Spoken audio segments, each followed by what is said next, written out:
Hi everyone, I'm Abby, and at the start of 2025, I put together an entire plan for my knitting that I didn't tell you about. So today I want to go through everything I was thinking about at the start of last year and see what I followed through on. Did I stick to the colors I decided were going to be my colors that year? Did I try out the yarns that I found that I wanted to try? Did I knit the patterns that I decided I wanted to knit? Now, I do have a specific reason why I didn't show you this plan, and that's because I suspected that doing something like this where I plan out my entire year of knitting doesn't really work for me, and I suspected that I wasn't going to actually stick to this plan. So instead of telling you about all of my plans and then maybe not following through on them, I decided we're gonna look at what I had planned compared to my actual knitting year and see what stuck and what didn't. So here was my color palette for the year. I picked out colors that I really was drawn to and was thinking about a lot. And since I'm a big fan of green, I also came up with some of these green tones that I wanted to pull out and identify as colors of green that I really like. I feel like I stuck to these colors okay. Not all of these colors are represented in my finished objects for the year, but I did buy yarn in these colors, and some of them do stick to this palette. And if I scroll down, you can see that I found a lot of yarns that I wanted to try. Now, some of these I have already tried before, but when I was putting this plan together, I didn't want to just identify a ton of colors that I like, but then not be able to find yarn in those colors. So when I was building my palette, I did a lot of research into brands that carried these colors. You can see there's a few that aren't available at Wool & Co anymore. I think all of these are, or at least were, on Wool & Co.'s website. So I have some Lang yarns, Lobby and Ami, Harrisville Designs, Kelborn Woolens, The Fiber Co., Knitting for Olive, BC Garn, some Cascade. As far as colors I actually ended up buying this year, even if they didn't end up in a finished object, I did buy this Knitting for Olive Poppy Blue. I bought a Brooklyn Tweed that was very similar to this Harrisville Designs Lime. I bought a Sandnes Garn that was very similar to this green color. I did end up working on a project with Knitting for Olive Blood Orange. I bought some yarn that is very similar to this bright peach orange color. Down here is what I was kind of considering my neutrals. I like cream, and then I also really like this light blue, but I never really figured out a good way to incorporate that into my knitting. Another color I didn't really incorporate is a chartreuse. I still love that color, but yeah, that one wasn't really something I ended up being drawn to this year. And another color that I just didn't buy is this magenta purple.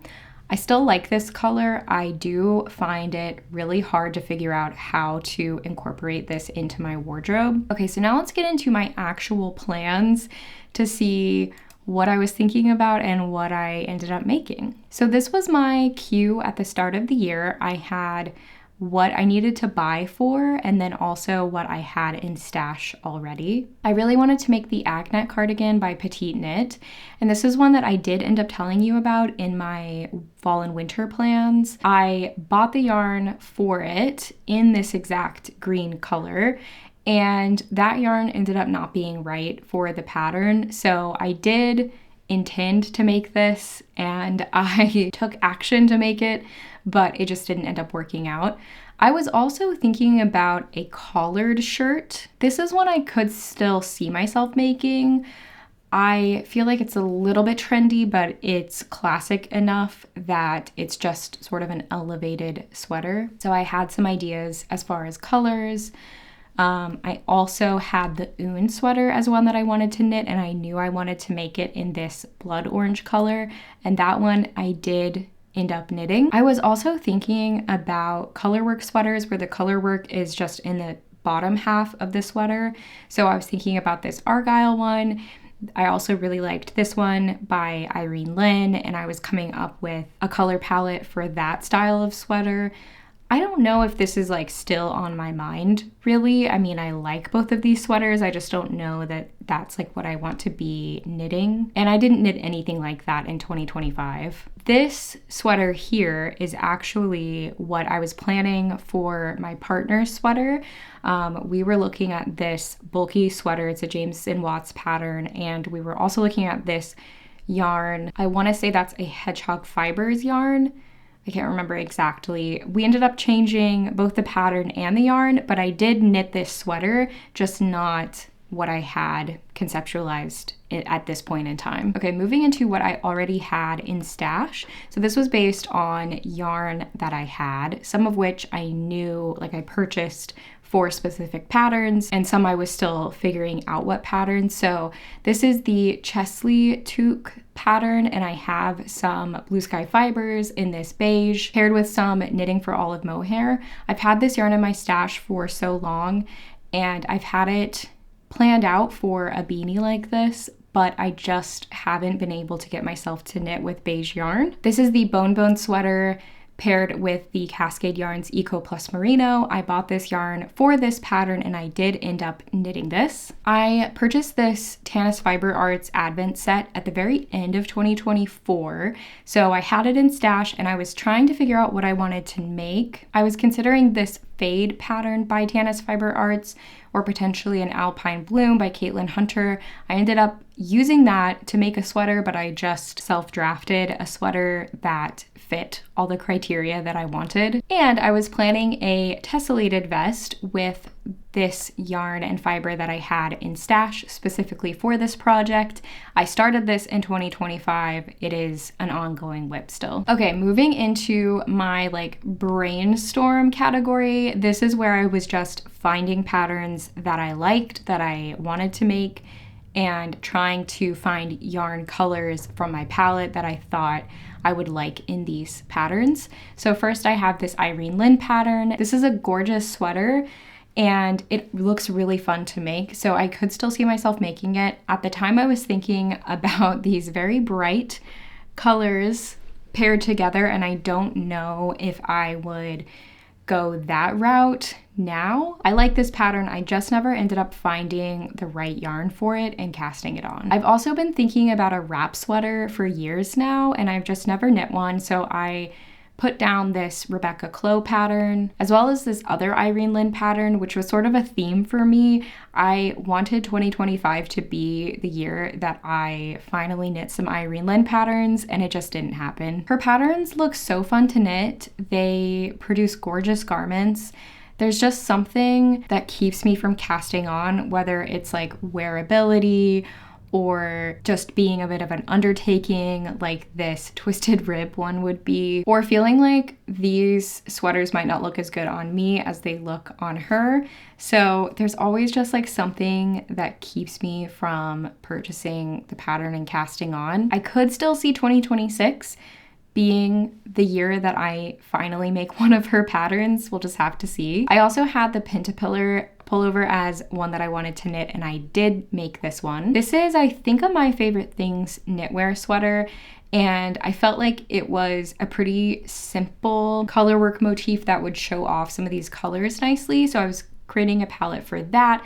I also thought maybe this palette could work for this color work vest, and I did end up making a vest kind of like this. It was a striped V-neck vest. It wasn't this one though. I was also thinking of this large pullover, which I put in my fall and winter plans for 2025. Still haven't made it yet. At the time I was thinking about a red one, and I don't think I'm really a red sweater or like a bright red sweater kind of person, but I was seeing them everywhere and it kind of made me want one. Another Irene Lin pattern. I think this could be really cool in like a peach and a black, where the main color is black and then the accents are in this peach color. I got really close to casting this on and then I was scared away by the voluminous brioche. I don't think that is going to look very good on me. That doesn't mean I will never knit it though. I was also thinking about some cables. So I have this one. I think this is a Lina magazine pattern.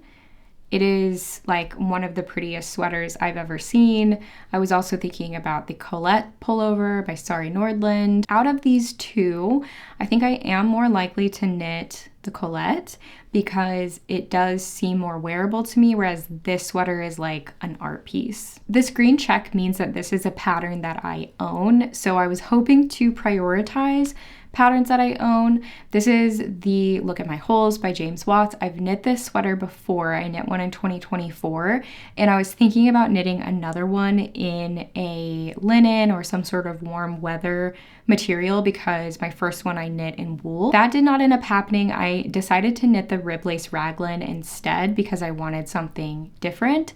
And I'm happy I did that. I don't read knit patterns very often, so I wasn't necessarily expecting myself to start doing that in 2025.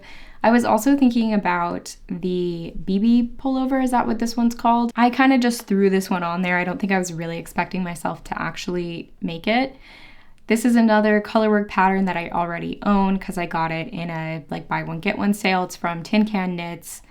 I still can't decide how much I really like this, but because I owned it, I wanted to put it on here and see what happened. The Winter's Beach cardigan by Andrea Mowry is also one that I own. I was thinking about knitting it in any one of these three colors. I really thought this year was going to be the year I knit the Petite Knit Cloud Blouse. It did not end up being the year for that, and I don't know, maybe I'm over it by this point.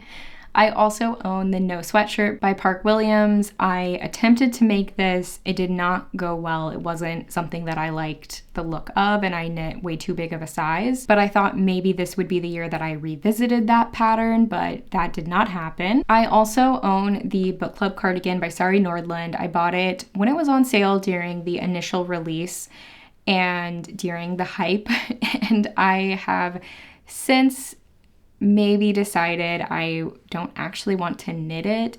It is a gorgeous cardigan. I don't love the shoulder detailing, especially from the back view where the cables don't match up on the shoulders. And I know there are people out there who have modded it to fix that problem. So maybe one day, like this is still a thought in the back of my head, but I think the hype kind of died down on that one for me. I was also really enamored with the idea of making a checkered sweater. I was looking at a couple patterns. This one is the Kai Fella, and I actually planned out like this whole, where is it? Over here. I planned out my color palette and my yarn for this. These were just all my different ideas that I was thinking about. I was very close to buying the yarn for this, and there was something that stopped me from doing that.